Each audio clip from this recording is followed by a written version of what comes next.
Jets fans, it feels pretty darn good when Winnipeg wins, but especially on the road against the Colorado Avalanche. The Jets found a great late winner from Neil Pionk, who had himself a two-goal game against the Colorado Avalanche at Ball Arena, and you know what? The Jets actually had a partially solid game for at least half of it. Now, there were some things that weren't so great, especially as the game began to wear on, but you know what? 2 points in the bag, especially on the first half of a back-to-back, you take it. We'll talk about the finer points of this game in just a little bit on tonight's episode of Locked On Winnipeg Jets. You're Locked On the Hockey Jets, your daily podcast on the Winnipeg Jets. Part of the Locked On Podcast Network, your team every day.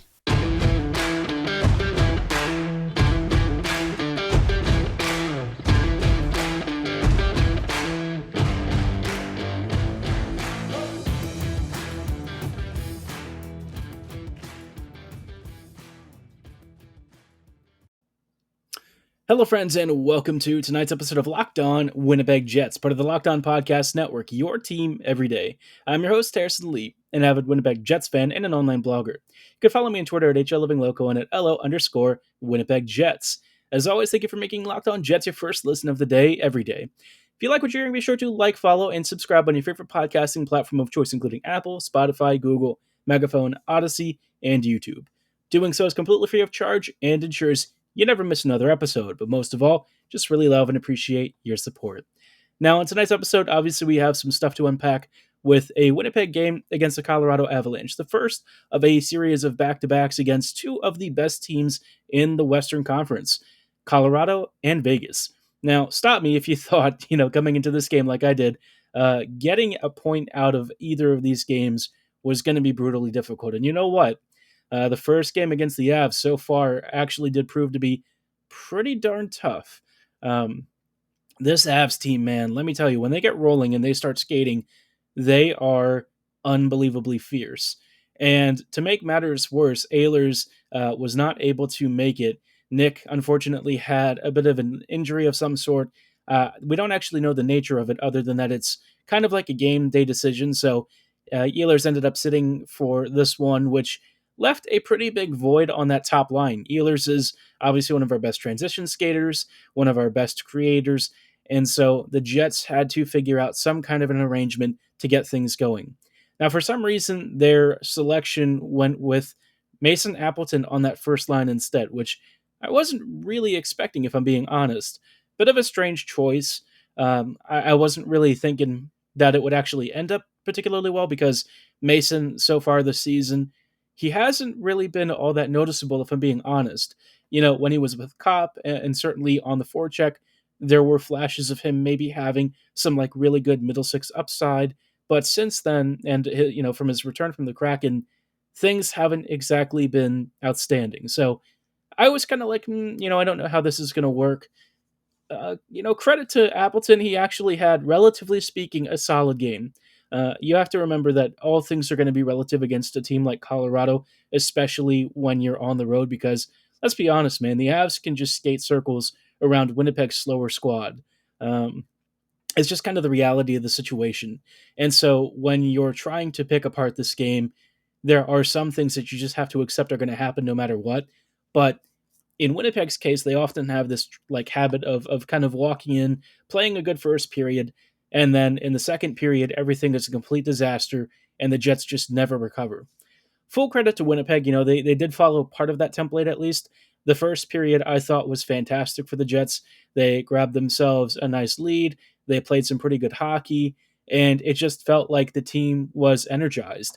This was a game in which I really wasn't sure how Winnipeg would handle things, but thanks to a nice cheeky little first power play goal for Sam Gagner, he opened the scoring early, and then Pionk had a great activation down the slot. Appleton, again, kind of showing off some of that middle six flash that he used to have. He set up Pionk on a platter, and Neil did not miss. Coming into this game, obviously, aside from the first line having that change with Appleton, the deep pairings also got a bit of a shuffle because Stanley got sat, Samberg came in, and they reoriented all of the pairings as a result. So you had Morrissey and Pionk, you had Dillon and Schmidt, and you had Samberg and DeMello. Now, I'll talk about Samberg and DeMello first because I feel like that one is probably the one that's not going to get as much attention. I think this pairing actually did okay. Uh, DeMello, for some reason, just hasn't really looked like himself the past couple of games. I sort of wonder if he's nursing maybe some kind of like an injury or something.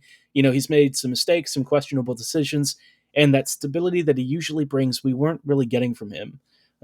As far as Samberg is concerned, this was a really great season debut from him. I thought Dylan was calm, composed.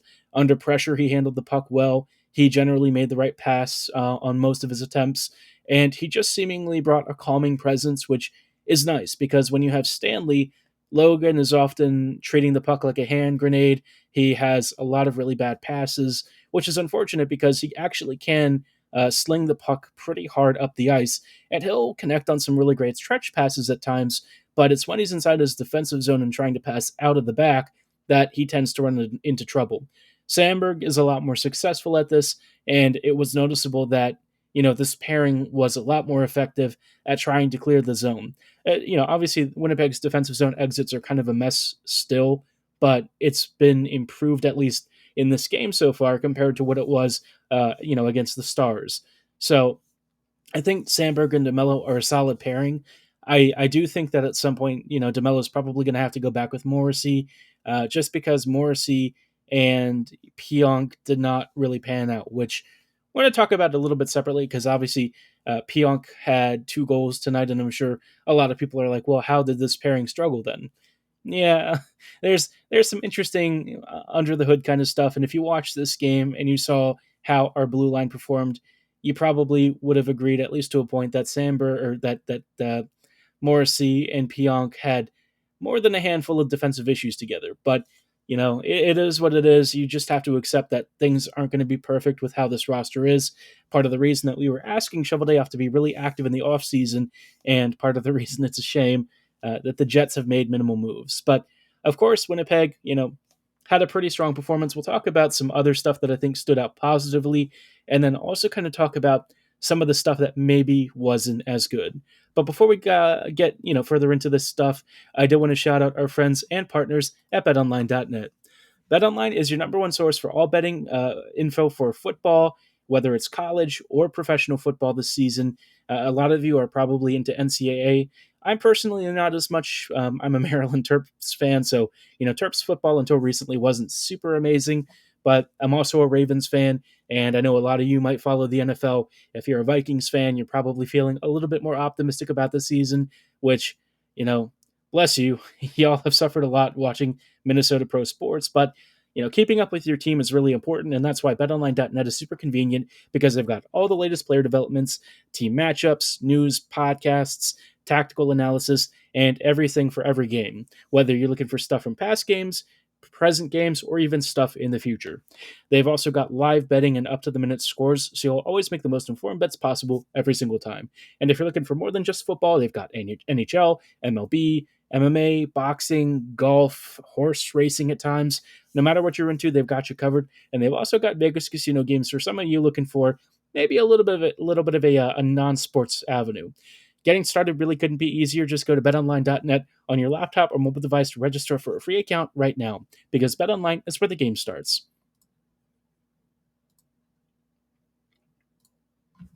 Hello, friends, and welcome back to this episode of Locked On Winnipeg Jets. Thank you for making Locked On Jets your first listen of the day every day. Obviously, we are going to be talking about Winnipeg versus Colorado in a massive overtime win, and we'll continue with some thoughts on that in just a little bit. But before we go any further, I do want to shout out one of our other wonderful programs that I think is really worth making your second listen, and that is Game to Game from Locked On NHL. It features every moment, top performance, every result, and all of the updates and analysis you need in bite-sized formats with Locked On Game to Game. It gives you around 45 to 60 seconds of hot takes and analysis, thoughts from games, and all of the really amazing stuff that you can only get from our Locked On Podcast Network, thanks to our analysts. So be sure to follow Game to Game on the Locked On NHL podcast, which you can get on your Odyssey, YouTube, Megaphone, Apple, Spotify, whatever account you use to listen to podcasts. It's free and available, same as where we are. So be sure to like, follow, and subscribe right now. Now, circling back to the Jets, obviously Winnipeg had a tale of two games, right? First half for the Jets was relatively competent. Second half, Winnipeg kind of got run over, which you sort of expect. The Jets had a 3-1 lead heading into the back half of this game, and things started to kind of slip away, which isn't really shocking. I mean, it is tough playing a team that is as deep and as talented as the Avs. There's a reason that they just won a cup. That speed and skill and depth is terrifyingly difficult to contain for long. And I think I said some things about like which players really performed well, and I think especially for the first half, guys who really stood out positively for me. I thought Scheifele was great. Cole Perfetti had a monster game. Dubois also kind of woke up and was really impressive. Wheeler had some really great passes, set up Perfetti's goal, which was awesome to see. And in terms of like the fourth line, Gagne, of course, notching his goal. I thought Gustafsson had a couple of really great shifts. But I think one of the most standout, impressive performances really came from the Dillon and Schmidt pairing. This group, I think, really got things done in cycling the puck out, making effective pinches, keeping the transition up the ice going. And it wasn't like it was always perfect, but I thought both Dillon and Schmidt actually used really good body positioning. They forced turnovers, just stuff that you love to see, especially against a team like Colorado that kind of kills you with so many different weapons and stuff. And they can do it really quickly, especially if you start struggling to make zone exits. Colorado will intercept you. They'll pick off the puck. They'll force turnovers. And they just have this way of dissecting you with rapid one-touch passing that is almost unbeatable. I mean, there's a reason, again, like I said, that they just won the Cup. All you have to do is just watch McKinnon, Landeskog, who wasn't actually playing tonight because he was injured. But, Rantanen, all of these guys are so talented, and they just definitely touch the pass cleanly. They can get it into really dangerous areas, and they can skate circles around Winnipeg with the elite edge work that most of them have. So it's really impressive when players like Dillon and Schmidt fend those guys off and do so effectively. But, like I said, there were also some things that weren't so great. The first thing that I think is probably worth spotlighting is, oh man, the Morrissey and Pionk pairing was like a very high event unit, and you're going to see a lot at both ends of the ice. Offensively, they were dropping deep into the slot and face-off circles to provide offensive support. Pionk had a couple of really smart activations. Morrissey, I believe, had a really good scoring chance. Which, hey, you don't often see with this Jets defense. So it's nice to see them jumping into the play, even if not all of the opportunities they were able to convert on. But, it's nice that at least that part of Bowness's philosophy is carrying on, even while Rick is still absent due to COVID. Should be back over the weekend. That's what we're hoping for a quick recovery. But until then, it's up to the assistant coaching staff to kind of hang through. And, in some areas, I think they've done all right, but then they had like this weird decision in overtime, right? After a third period in which the Jets basically just tried to survive and get into overtime, who did they put out to start but, Lowry, Pionk, and Appleton, which for me was just kind of like I was just baffled. Very confusing decision. That ended up paying off because Pionk was able to score a slapper from the right faceoff circle, but would I really count on that on a consistent basis? I don't know. Um, Again, like I said, it was kind of a strange decision because like Lowry had been getting his lunch taken from him almost the entire night against McKinnon, and it wasn't like it was something that you would only see on the stats sheet. If you watched it, Lowry's line just really struggled to do anything. They couldn't create offense. They couldn't clear the defensive zone cleanly, and they were just kind of getting bullied most of the evening. So seeing him and Appleton together in overtime was a strange decision. Two more defensively minded forwards when you have Connor, Scheifele, and all of these other really gifted attackers. Thankfully, we didn't need them in overtime, but that decision from the coaching staff, I believe it was Arniel behind the bench for this evening, that definitely an odd choice, something I personally would not have gone with. They are very fortunate that it panned out, and they can probably give at least a little bit of thanks here to Connor Hellebuck, who had a beast of an evening. Just another quietly great performance from a guy who just seemingly chugs along even as he's getting older and has faced so many shots for the Jets.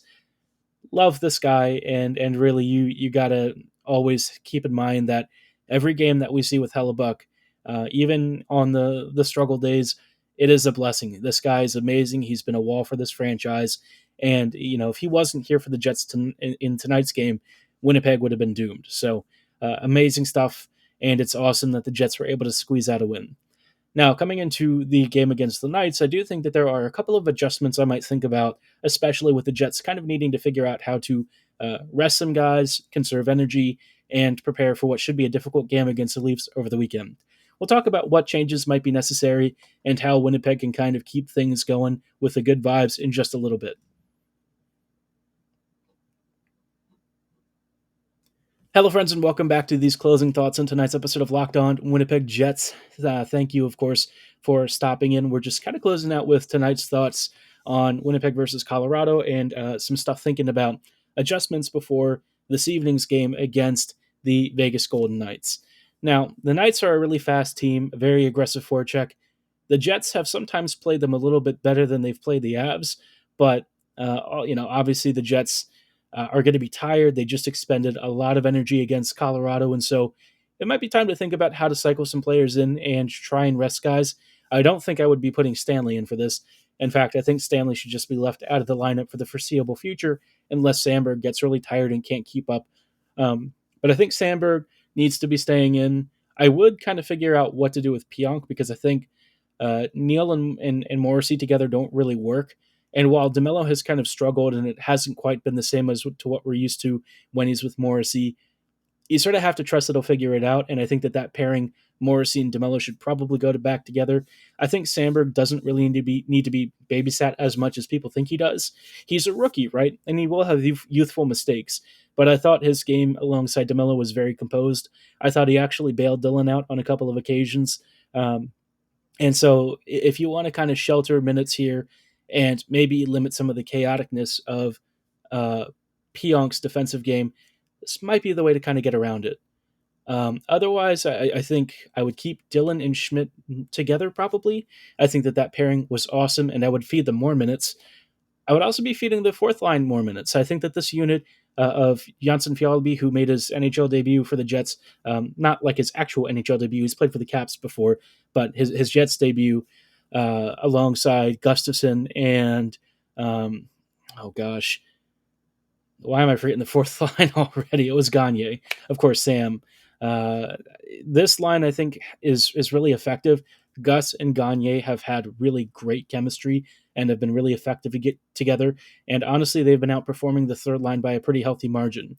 I know that the numbers in terms of expected goal share were pretty poor against Colorado, but that is kind of to be expected with, the Avs just sort of running over the Jets.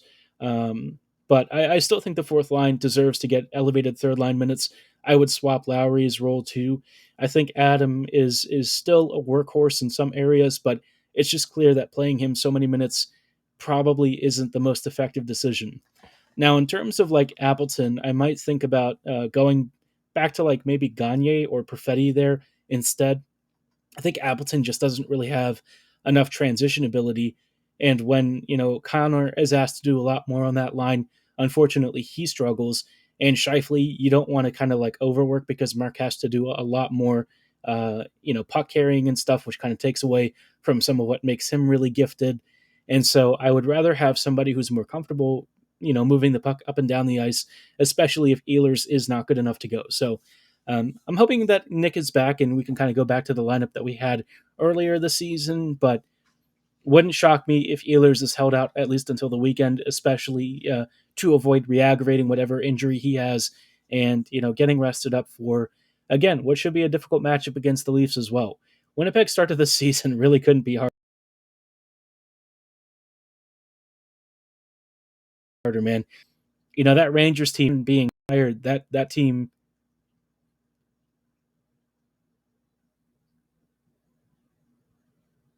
Apologies, folks, might have just dropped out briefly there. I was just saying, I think, looking at Winnipeg, their start to the schedule, we've had the Rangers, who are an absolute unit. We've had the Dallas Stars, who are really good.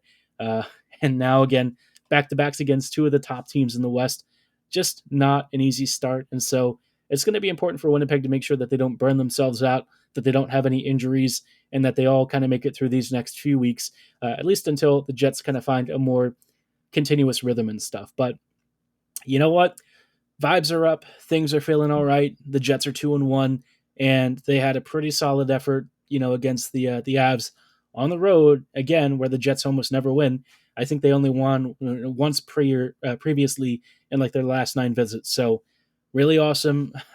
I really can't ask for more from 2 points out of a road trip that realistically the Jets could have had 0 on. And I'd love to hear your thoughts on what you saw out there. Who were you impressed with? Who were you expecting more out of? Be sure to let me know in the comments at HLLivingLoco and at LO_Winnipeg Jets on Twitter or in the YouTube comments section below. For tonight's episode, though, that is going to be all the time that we have. Thank you for making Locked On Jets your first listen of the day every day.